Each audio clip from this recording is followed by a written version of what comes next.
170 بشیخ نور صدور یافتہ، یہ مکتوبی شریف شیخ نور صاحب کی طرف صادر کیا گیا ہے کہ جیسے کہ انسان کو اللہ رب العزت کی امر کو بجا لانے اور جن چیزوں سے منع کیا گیا ہے ان چیزوں سے منع ہونا لازم ہے، اسی طرح بندے پر ادائے حقوق خلق مخلوق اور ان کے ساتھ مواسات اور محبت سے بھی چارہ نہیں ہے۔ یعنی حقوق اللہ اگر لازم ہے تو حقوق العباد بھی لازم ہے۔ جیسے کہ اللہ رب العزت کی امتثال اوامر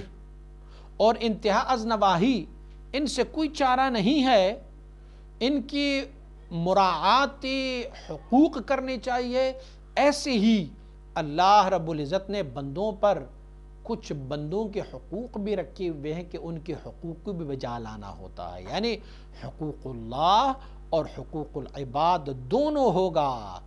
التعظیم لامر اللہ والشفقۃ علی خلق اللہ، اللہ رب العزت کی اوامر کی تعظیم کرنا اور مخلوق پر شفقت کے ساتھ پیش آنا۔ وبالوالدین احسانا، اپنے استادوں کی، اپنے مشائخ کی، بال بچوں کی، اپنی اولاد کی، بھائی بہنوں کی، عام مسلمانوں کی بھی حقوق ہے، حتیٰ کہ رستوں کا بھی حقوق ہے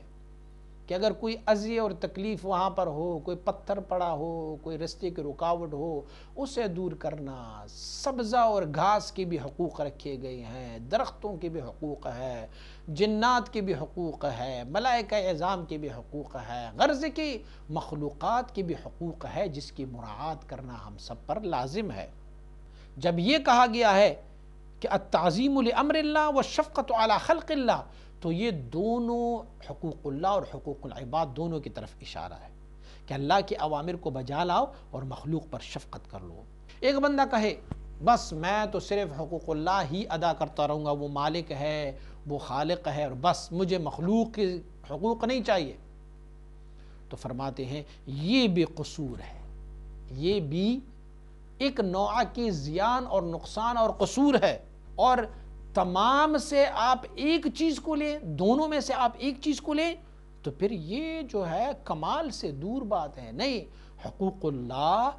اور حقوق العباد دونوں لازم ہے، بس یہ لازم جانا گیا ہے کہ جو مخلوق کے حقوق ہے اس کو بھی ادا کرنا ضروری ہے، اور ان کے ساتھ بہت اچھی معاشرت کے ساتھ زندگی گزارنا بھی یہ واجب ہے۔ بے التفاتی نہیں اچھی بات، بلکہ ذوی الحقوق کے حقوق بھی ادا کرنا ہوگا۔ ہر کے عاشق شد اگرچہ نازنین عالم است، ناز کی کئی راست آید بار میں باید کشید۔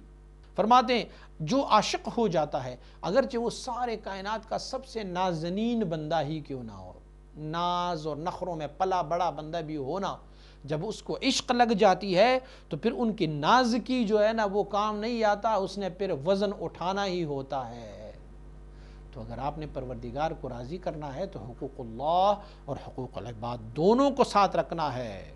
آپ چونکہ بڑے مدت کے ساتھ میرے ساتھ رہے تھے اور آپ نے میری مواعظ اور نصائح کو بھی سنا ہو، لیکن چونکہ اب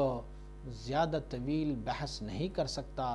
صرف یہی کہہ رہا ہوں کہ آپ مخلوق کے ساتھ بھی حسن اخلاق رکھو اور اللہ رب العزت کے حقوق کو بھی ادا کرتے جاؤ۔ یہ جو مشائخ ہوتے ہیں نا، یہ طبیب ہوتے ہیں، تو شیخ نور جو ہے تھوڑے سے جلالی طبیعت کے تھے، تو مجدد رحمۃ اللہ تعالیٰ کی اصلاح فرماتے ہیں نہیں، مخلوق کی بھی حقوق ہے جس کو ہم حقوق العباد کہتے ہیں، اور اللہ رب العزت کی بھی۔ اب آپ کہیں کہ میں صرف اللہ رب العزت کی حقوق کو بجا لانے کے لیے کوشاں ہوں، نہیں، اکیلے وہ حقوق نہیں بلکہ حقوق العباد کو بھی اپنے ساتھ ضم رکھیے گا۔ وآخر دعوانا ان الحمد للہ۔